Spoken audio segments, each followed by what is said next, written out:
ഗുരുവായൂർ മധുര എക്സ്പ്രസിൽ യാത്രക്കാരനെ പാമ്പ് കടിച്ചതായി സംശയം. ഏറ്റുമാനൂർ സ്റ്റേഷനിൽ യാത്രക്കാരനെ ഇറക്കി മെഡിക്കൽ കോളേജിലേക്ക് കൊണ്ടുപോയി. സനോജ് ചേരുന്നു.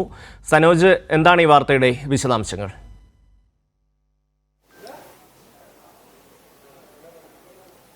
ഷമി, ഇന്ന് രാവിലെയാണ് ഇത്തരത്തിൽ പാമ്പ് കടിയേറ്റതായി സംശയത്തെ തുടർന്ന് ട്രെയിനിലെ യാത്രക്കാരനായിരുന്ന ആളെ, തമിഴ്നാട് സ്വദേശിയായിട്ടുള്ള ആളെ ഇന്ന് കോട്ടയം മെഡിക്കൽ കോളേജ് ആശുപത്രിയിലേക്ക് മാറ്റിയത്.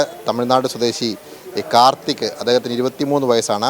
ഇദ്ദേഹം നിലവിൽ കോട്ടയം മെഡിക്കൽ കോളേജിൽ ചികിത്സയിലാണ്. ട്രെയിനിൽ സഞ്ചരിക്കുന്നതിനിടയിൽ കാലിൽ എന്തോ കടിച്ചിരുന്നു എന്നുള്ളതാണ് ഇദ്ദേഹം നൽകുന്ന വിശദീകരണം. തൊട്ടടുത്തിരുന്ന ആളുകളാണ് ഇത് പാമ്പാണ് എന്ന് സ്ഥിരീകരിക്കപ്പെടുന്ന ഒരു സാഹചര്യമുണ്ടായത്.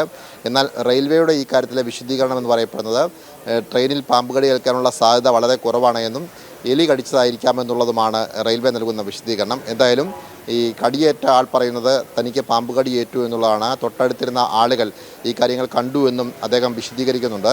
സംഭവത്തെ തുടർന്ന് ഏറ്റുമാനൂരിൽ ട്രെയിൻ നിർത്തി അദ്ദേഹത്തെ കോട്ടയം മെഡിക്കൽ കോളേജിലേക്ക് മാറ്റുകയായിരുന്നു. പ്രത്യേക ആംബുലൻസ് എത്തിയാണ് അദ്ദേഹത്തെ കോട്ടയം മെഡിക്കൽ കോളേജ് ആശുപത്രിയിലേക്ക് മാറ്റിയിട്ടുള്ളത്.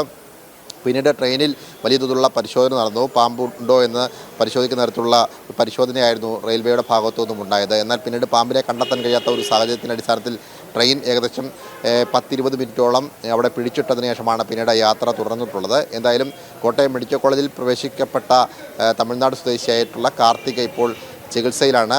വരും മണിക്കൂറുകളിൽ അദ്ദേഹത്തിൻ്റെ രക്തസാമ്പിളുകൾ പരിശോധനയ്ക്ക് എടുത്ത ശേഷം മാത്രമാവും ഇത് പാമ്പാണോ അല്ലെങ്കിൽ എലിയാണോ എന്ന കാര്യത്തിലൊരു സ്ഥിരീകരണം എത്തുക. എന്തായാലും കടിയേറ്റ ആൾ തന്നെ പാമ്പ് കടിച്ചു എന്നുള്ള ഒരു മൊഴിയാണ് ഇപ്പോൾ നൽകിയിട്ടുള്ളത്. ഷമ്മി, ട്രെയിനിൽ യാത്രക്കാരന് പാമ്പ് കടിയേറ്റതായി സംശയം. സനോജാണ് വിവരങ്ങൾ നൽകിയത്.